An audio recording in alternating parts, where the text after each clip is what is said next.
Good morning, guys. It's been a while, but welcome back to my YouTube channel. I even forgot what we say there by the YouTube street, but I've just been so busy. I haven't been able to shoot any content for YouTube, but today I'm going to attempt to vlog. Okay. And I really hope I win. The last time I tried to vlog was during the sisterhood retreat event, and I really did manage to shoot some content, but unfortunately something wild happened. I was using my husband's card. Obviously I use his equipment for my YouTube, his camera, his card, everything, but he's been saying you need to get a card. So I used his card, and then on Sunday, it was on Saturday, and then on Sunday, because he's serving at church as a photographer, so on Sunday he was serving, and when I gave him the card, I forgot to say I haven't copied the footage, so please don't delete anything. And then did he not delete everything just before he started shooting at church? So I lost all the footage, unfortunately, and I'm still sad about that, but we are trying to recover it. Apparently there are some softwares that we can use to recover, even though we may not be able to recover all the footage, but we are in the process of trying to recover. So I think after that I was just sad and I couldn't shoot anything else, but I am back now, and today I have an event at Travel Lodge, hosted by Mrs. Motswana. I am one of the speakers there. I will be speaking on owning your throne. So I want to take you guys along and just see if I can be able to shoot something. So yeah, I'm excited about that. Right now I'm on my guys, I am so unprepared for this event. Not unprepared, but I mean I didn't have time to plan an outfit. So right now it's 9 a.m. in the morning. I am going to the shops, to the mall. I'm going to try look for an outfit quickly, then come back to get ready. I didn't even book a makeup artist or anything. I'm literally not that prepared for this event, but I'm not gonna be too hard on myself because, like I mentioned, I've just been too busy, and it's okay, you know, it's okay to be a little bit disorganized sometimes, especially if it's not your brand. Like all the time you make sure you plan, you organize everything. So the fact that I failed to organize or to pre-plan for this event, I'm really not gonna be too hard on myself. But yeah, so I'm gonna quickly look for an outfit. I do have an outfit at home that if I don't find anything, I'll be able to wear. It's just that I didn't want to wear that one again for this particular event because I wore it recently. But if I don't find something, I will wear that particular outfit. So yeah, I'll see you guys a bit later when I'm on my way to the event, or when I'm at the event. Hopefully I'll be able to vlog this properly.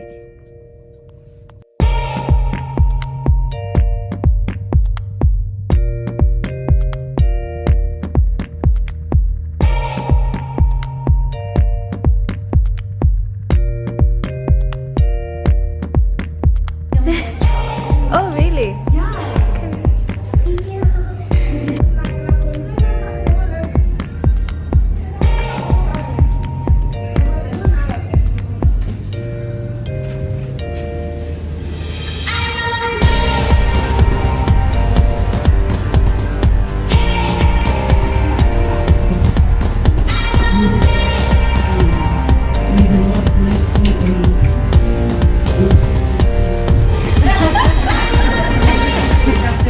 Good evening, or is it good afternoon, everybody? Wow, our finalists look so beautiful. How are you doing, ladies?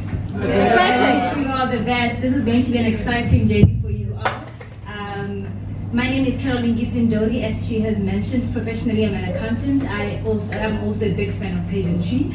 I'm also a founding leader of an organization that's called Emma Girls. We basically empower young women and young girls. Initially, it was meant to be a movement that was inspiring young girls, particularly in schools, to be celibate, because I was celibate in my journey before I got married. So I thought, with the high rates of teenage pregnancy and school dropouts and, diseases going on the rise every single day, why don't I use my story to empower or to inspire young girls out there to wait until marriage? Also, being a Christian, it is a principle that I lived by, and I thought, let me empower other women as well. But later on, we saw the need to also empower other women on a lot more than just celibacy, just going after your goals, your dreams, becoming the best version of yourself. So I run that NGO, and I'm also a chartered accountant in the making with one paper left in July. So I want to believe very soon you'll be addressing me as Carole Ndori, CA. That was just my introduction. I was asked by Mrs. L to talk about owning your throne, and usually I'm a speaker as well. Usually when I'm invited to speak on things like this, I ask myself, how am I owning my throne? Because I can't come here and stand in front of you when I'm not owning my throne, right? And then I had to ask myself, what does owning my throne mean for me? And owning my throne means facing my past, my present, where I am right now, and where I want to be. I just wanted to ask you, not that I'm expecting an answer, to just ask yourself, what does owning your throne mean for you? Firstly, for me, owning my throne, it means showing up for who I want to be. She asked a question earlier on. She said, when you were a little girl, what did you aspire to be or to become? And I know most of us, we will think of a career, but as you were growing up, you always wanted to be a mom, you wanted to be a wife, you wanted to be a speaker, you wanted to be a humanitarian, you wanted to give back to the community. There's so much more we can do as women. We're not just called to be moms and wives.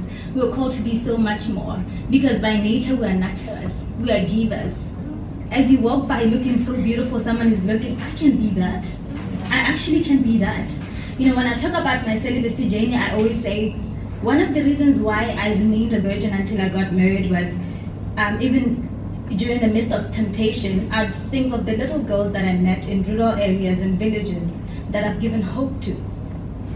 And usually they would inbox me on Facebook and say, hey Carole, we met you at Mugoben village. I just wanted to tell you that I'm still waiting until I go to UB. And it just touches my heart, and I'm thinking, God, this is it. But what stops us from showing up for who we want to be? 1, fear. 2, doubt. If I ask one of you, how long did it take you to decide I'm finally joining Mrs. Motswana? She mentioned that in 2020 she wanted to join and she didn't join, and she joined a year later only to become Mrs. Motswana. Maybe she would have been Mrs. Motswana 2020, but I just laughed at the fact that eventually she did get up and join. Which I want to give a round of applause to you, because I know for a moment you were debating internally, should I go or should I not go? Right? So number 1 is that showing up for who you want to be, putting yourself out there. Just putting yourself out there, is it gonna go right? Is it not gonna go right? Who knows? We'll find out. So we just go for it. Point number 2, facing your childhood traumas. That's how you start to own your throne. Because some of us are battling with a lot of things and are hindering us from being the best versions of ourselves because we're still holding on. A little story, I hope I won't take too much time. My mother had me when she was 14 years old. So growing up, I think by 6 years old, I had already had 2 siblings looking up to me. And coming from a very poor background, before I could eat anything, I would always wonder, what are my siblings having? Even when I was in boarding school, whenever we're eating mutho or whatever, I'd wonder, what are my siblings having back at home? It stopped me from being the best version of me. You know why? Because I wasn't eating. You get what I'm saying? How do you show up and study if you're hungry? At some point you need to say, listen, this is where I'm coming from. But it does not define me, and it doesn't necessarily mean that I will be there forever. Now I need to decide who I'm being, and I need to show up for that person. So I started eating. I started not thinking about my siblings. Well, I'll think about them, but not like that. And I started eating. Then I started studying. Then I started passing. So I had to say, I need to face my childhood traumas. Point number 4, self-awareness.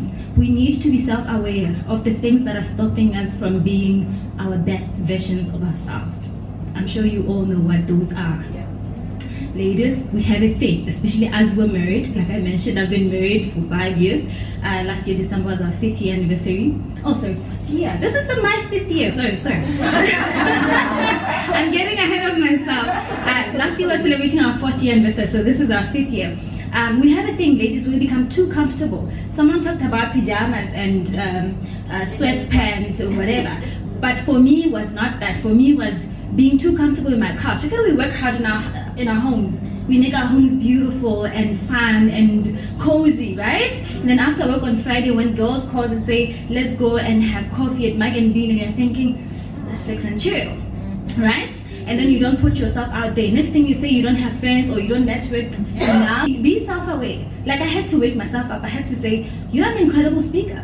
One of the things that I love so much is to be in front of women, speaking and empowering women. And it's not gonna come if I'm sitting in my couch watching Bridgerton, okay?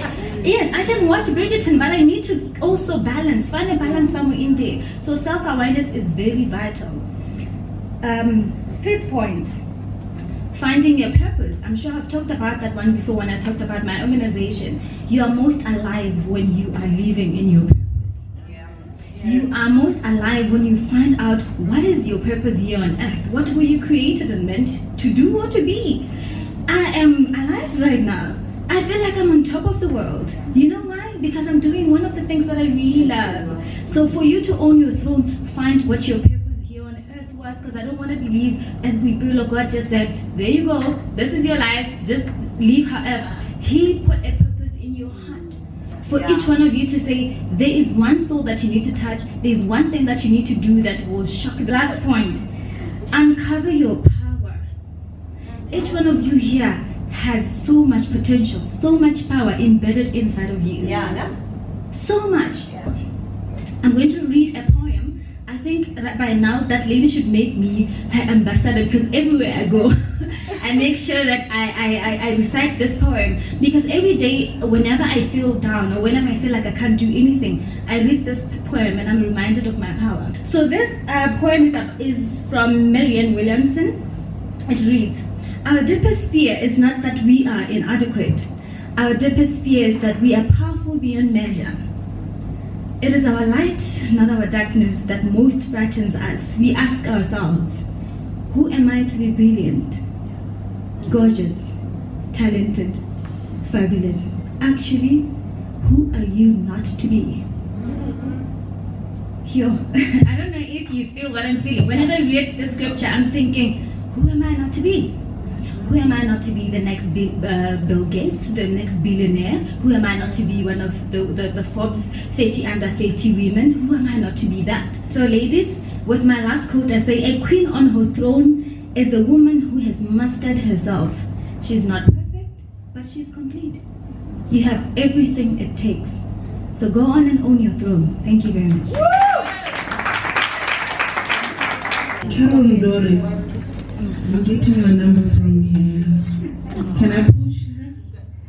I'm pushing her to remember. I'm hosting this year. I need words that flow like. Good afternoon, ladies and gentlemen. Normally it's very difficult to speak after a very strong speaker like her.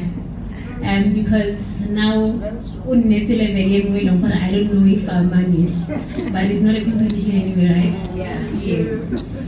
And I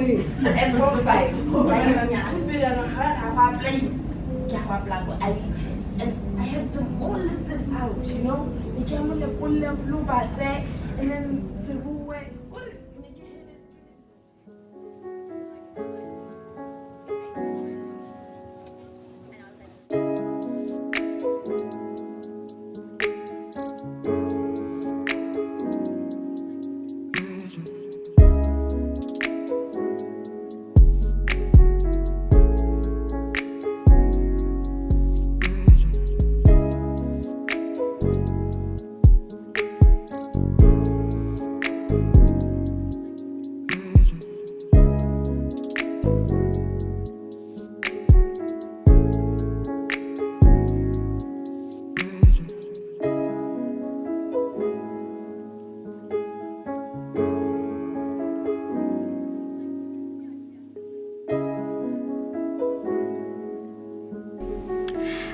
again, guys. Hi.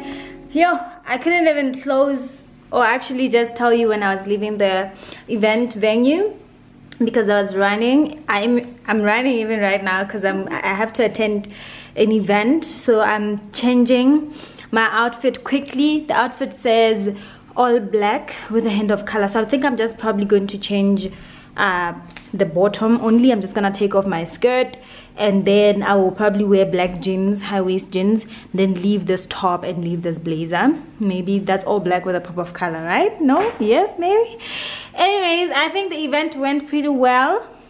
I'm at peace. I'm happy with how everything went. I'm happy with how my speech went.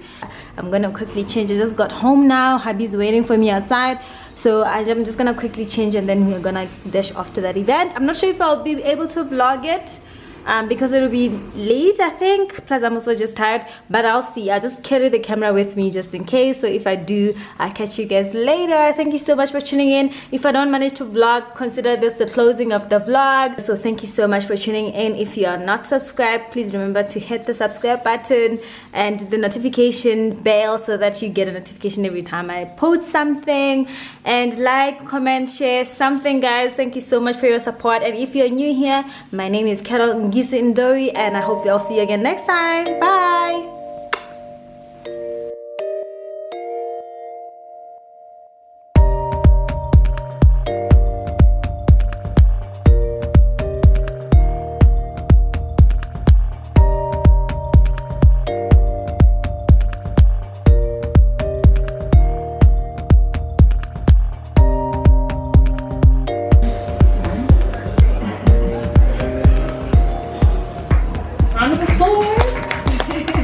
Thank you so much for that. If you guys have questions for her, that will be done much later.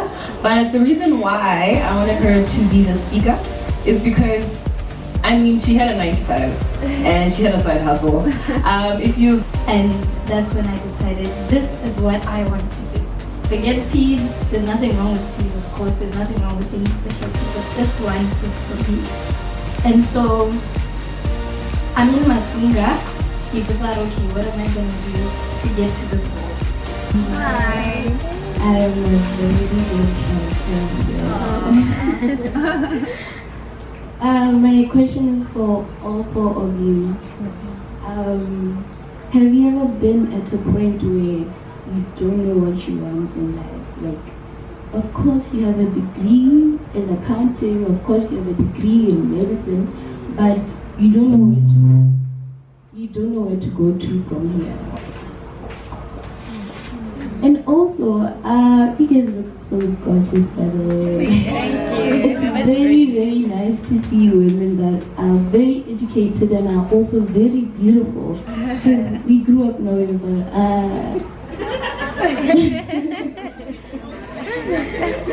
for people to actually think you have brains, they are wrong. You use and just make it. So it's very, very nice to meet women that are very beautiful and very educated. Thank you. Who wants to take that one? Let me try. Okay. Not knowing what I wanted to do. I think for me, it was a little different. I studied something that I later fell in love with. In the beginning, I didn't like because my first choice was to be in front of the camera. But knowing the where we come from, my parents didn't really think doing media or performing was something that could put bread on the table, you know, so I was kind of forced into the career that I studied, which was psychology. However, I then felt right now, having left my job and doing what I'm doing, I'm in the creative space and it allows me to do what I wanted to do. You know, but before I had to do what I needed to do for me to do what I wanted to do. Does that make sense? Yeah. So I think that's just been my journey, and I'm embracing it now. This is not to say I didn't put my all. I'm one person that doesn't like half-stepping with anything. Right. So whatever it is that I had on my table, I needed to do it and do it very well. Yeah. And so I think that's just been my fabric growing up, and I think that also played a very big role in my career right now. I think they really set a handful. For me, I don't think there was ever a time that I didn't want to do anything or I didn't know what to do. But it's a question of not knowing how to go about it, or maybe you're at a crossroad and you're thinking, should I be a full-time entrepreneur like yourself, or should I do a 9 to 5, or should I do both? So for me, it has always been, growing up, I think for me it has always been inspiration. Like my background, growing up from a poor background, has always been like, I need to break the generational curse. I just need to come through for the little Carole who had aspirations and dreams and wanted to be something. So I've been a very strong-willed and very inspired person all my life, mainly because of my background and also just knowing I have so much potential in me. I used to be the top student in classes and in schools, and it wasn't because I was the brightest girl in school. I was just a hardworking woman who was inspired and who had a dream and who would see herself, break, like your circumstance doesn't define you. Or everybody's going to tell you something, everybody has an opinion and they project themselves on you, but you're the last person that makes the decision. So you need to believe in yourself as much as possible.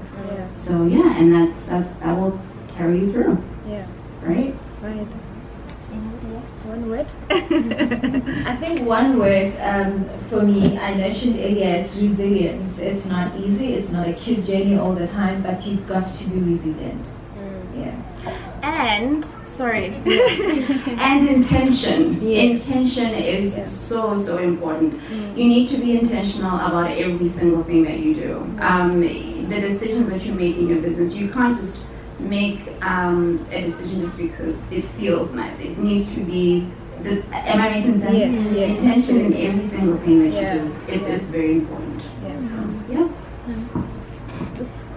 Yeah, another thing I would say that ties in with that is discipline. Right. You won't always feel like doing what you need to do, and being self-employed gives you the freedom to say, well, I don't feel like it today, but if you don't do it, then you're not going to progress. So you have to be disciplined and say, well, I don't feel like it, and nobody's going to be on my case to say, well, you didn't do this, but I have to be on my own case and say, get up in the morning, go and stay in the office until you have to be there. Do everything like you have a boss, even though you're your own boss.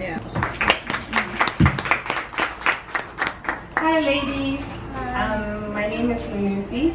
I just wanted to ask if you guys have ever dealt with imposter syndrome, and if you have, what are the steps of getting through that? Because that's what I'm currently battling right now.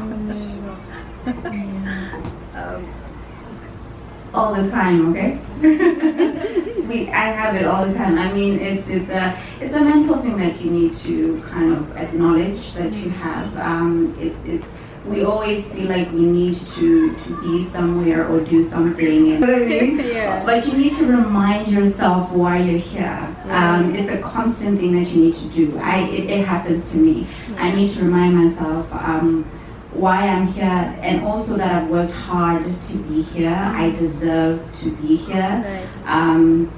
And because if you dwell on it a lot, it's going to hinder your growth. It's going to stop you from doing a lot of things. And so I have so much that I want to do, and I cannot allow this, to always serve me. So we do go through that. I particularly go through that, but I need to talk to myself all the time and remind myself who I am and whose I am.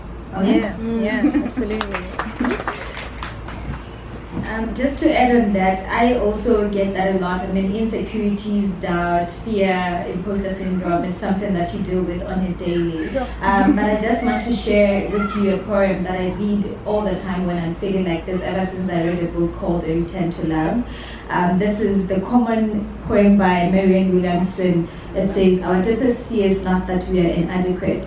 Our deepest fear is that we are powerful beyond measure. It is our light, not our darkness, that most frightens us. we ask ourselves, who am I to be brilliant? Who am I to be gorgeous? Who am I to be talented? Who am I to be fabulous? Actually, who are you not to be? Yeah. So every time I feel down, I read this poem like, girl, get on your heels, wear your makeup, and go get that bag.